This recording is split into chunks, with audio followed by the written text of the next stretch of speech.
For many companies, the transition to SaaS is often by non-customer related drivers like operational efficiency or cost reductions or compliance. We have to replace legacy systems and so forth. But lately, over the last years, I see more and more customers onboarding new platforms based on the need for engaging customers better in the insurance and pension space. So I'd like to discuss this a bit further with you guys. So Marin, maybe you could kick off. How would you say moving to SaaS plays a role in Unigarant's strategy of improving the customer engagement inside the general insurance industry? In essence, SaaS is an indirect way in engaging better with your customers. I will put two things on the table. One is our main reason to go for SaaS is focus on our specialty. Our specialty is to interact with customers regarding their insurances. Our specialty is not maintaining and running systems. So if you want to have your hands free, as we call in the Netherlands, to get enough time as you need, all the time you need towards your customers, you need focus on your primary processes, which is building insurance products, working on customer interaction, and delivering those to the Dutch market. And that's not by focusing on maintaining systems. And that's the second reason. While working on a SaaS platform, it enabled us to be more agile. We combined SaaS actually with a second equally important move, that's by using frequent releases. So by becoming more aware and more agile towards customer developments, for us it's also important not only to improve our products, which we can do ourselves with product configuration, but also to adjust the system if needed. So when having our systems in SaaS solutions, it's a way to get focus and to be agile in system adjustments as well. That's our main reason to go, and that gives us time to focus on our customers. Okay, thank you. Interesting, Marin. So for looking from an insurance and pension industry perspective, what do you how is your view on customer engagement and digitalization, and how digitalization can improve this important area? And what do you think would be the next big step in digital customer engagement? Thank you, Jesper. And I certainly agree with a lot of the points that Marin made. And I guess like all the colleagues in the industry all across the world would recognize what I'm saying now, that a lot of our platforms, or our platform at least, stems from the 90s. It was purpose built for a business model where we handled 99% of all customer interaction through dialogue. Now, of course, we've done a lot of patching and small things on top of that over the years, but we're never getting to the point where we are able to move at the speed required. I think it's vital for us going forward to be able to move at a speed. We're able to deploy new services.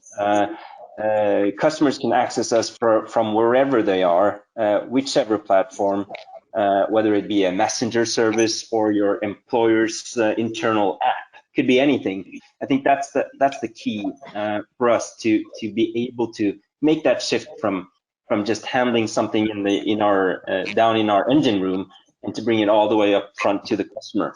And I can't really see how we do that without moving into a scalable and flexible SaaS platform such as Keylane, where enabling us as business drivers to actually focus on what's important for the customer a lot more than what we were used to at least. Thank you, Fo. So I think both of you, Marin and Fo, are all mentioning business objectives by onboarding a SaaS platform. So Roy, if I normally when I speak to executives, they refer software vendors or platform vendors like us from Keylane to the IT department. It must be a discussion for IT if you want to onboard a SaaS platform or not. You have a lot of experiences in this area. What is your view on who should take a decision on whether you should use a SaaS platform or not to support your digital engagement? I think, first of all, it should be a joint decision, of course, right? Also, the IT department in companies is very important. But as said, maybe coming a little bit back to the points that Marine and Fu made, is that, well, they basically want to disconnect a little bit from the engine room, but also somebody has to manage the engine room, and that's us. Right? For us, it's very important to do very good, high-quality software development, to be able to host the systems, to be able to guarantee high availability, failover, you name it, add new features to the to the product. And that's basically, we try to unburden our customers by doing that, so they can focus on their own customers and their customer engagement.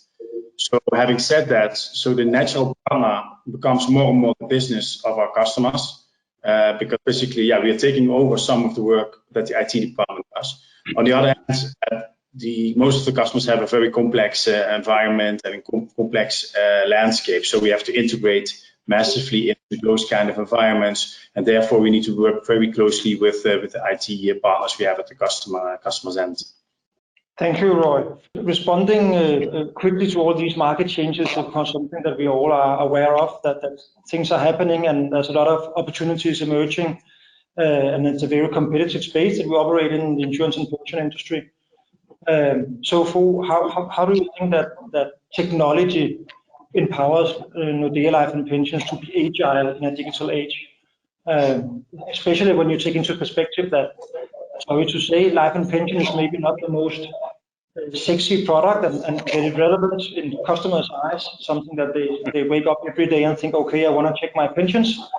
So how is digital really important in this space, and how can you make, in your view, use of technology to make a low interest product, interesting for all your customers? No, but I think you're absolutely right. Unfortunately, it is a low interest product. It shouldn't be, but it still is, and we have to acknowledge that as an industry. We've spent quite a bit of time trying to communicate the boring stuff in a as sexy a manner as possible, without really succeeding with doing that, because we try to engage them by drawing their attention to us, like into our channels, developing what sort of, like, all sorts of features, either it's apps or whatever. I think it's of course a part of it, but I think we need to look at how will our products and the services that we offer, how will that interact with a wider ecosystem? Like, so basically trying to see or understand where are our customers, which platforms are they using, and how do we integrate our products into their lives, instead of trying to draw their attention into our strange life and pensions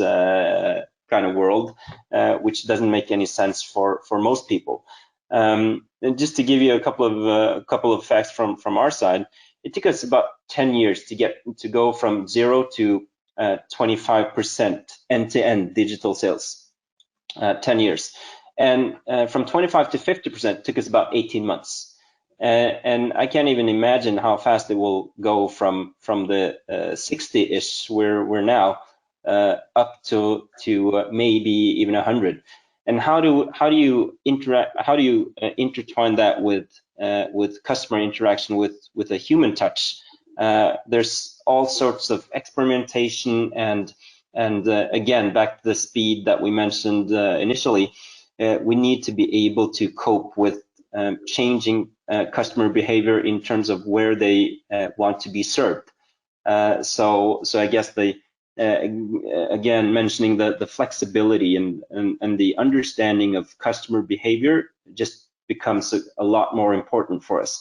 And being able to draw on what Roy described as your role as a partner, where you take care of the engine room, it is just profoundly important for us to be able to leverage off of that, so we can concentrate on the elements and understanding our customers' needs. Thank you. If I may add something to that, too. Interestingly, it's not only life and pension which aren't interesting products for customers. I can assure you, the non-personal lines are even uninteresting to customers as life and pension are. And if I look at our markets, we focus on three things. One is to deliver solutions instead of insurance. So we try to expand insurance products into services which actually help people or prevent things happening. So in the end, no one is happy with a claim. In the end, everyone wants to avoid claims.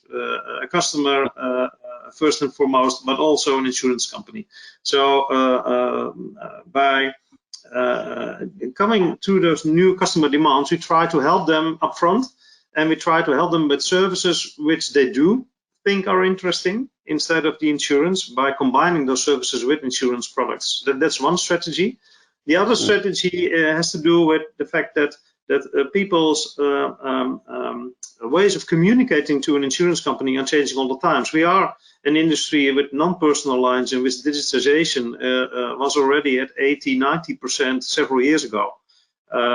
So it brings up, in the end, a question: who do you want to be as an insurance company? Do you want to be a digital insurer, or do you want to be an insurance company having digital options for customers in which they can choose from, but you still also are a human company? And that's something a lot of companies need to choose in the end. And we choose from a strategy perspective that we want to be there for our customers on a personal level as well.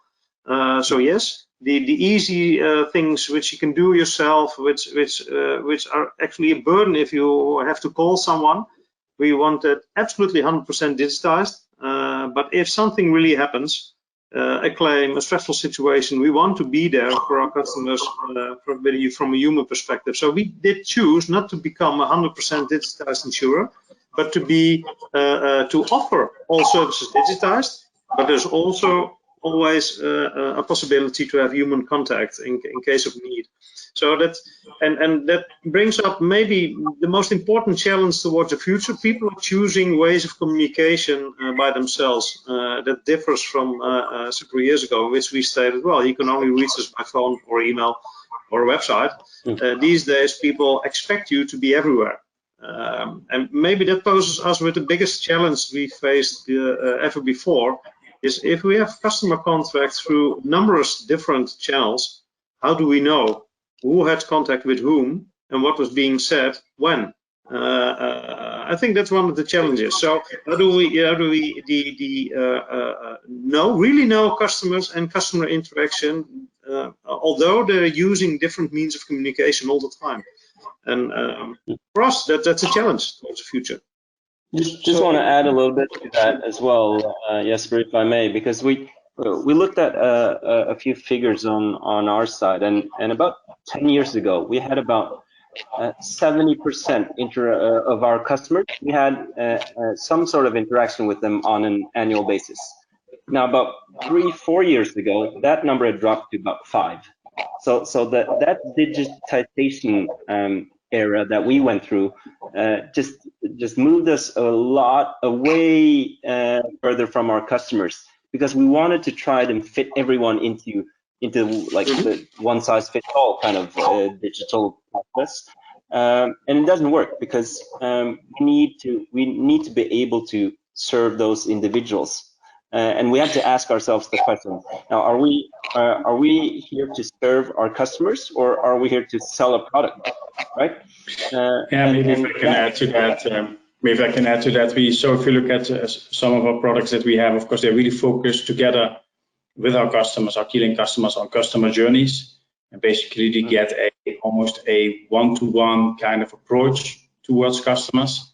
So basically, we say, well, if you're this customer, you like this is going to be your next best action, and everything is almost like web first or mobile first, and we're developing that all over the place now, so that you can also start interacting with your customers, and it all has to be very configurable, because I think we need to build it, but our customers need to be able to configure it in an agile way and try things, and try to do things differently, see what the response on that is. So we also see the request, what is requested from our products also really change, so more towards customer journeys, but also towards real-time analytics, where you can, on a real-time basis, somebody calls the call center, and then the person has called the call center, then you put in a trigger that that a campaign is being launched, and so this move to real time or move to digital first, that's something that we're investing heavily in.